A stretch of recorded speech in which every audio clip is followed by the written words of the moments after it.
ప్రతి ముత్తైదు అంబను కాదే కవిచేది తన మదిలోని కలకలనన్ని అమ్మలకేగ తెలిపేది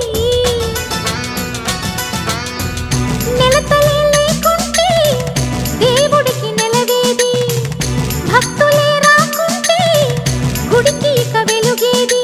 దయతోటి కుంకుమ పూలు అక్షింతలు మనమంతా ఇవ్వాలి తన తాళి నిలపాలి తాళి కాచి ముత్తైదా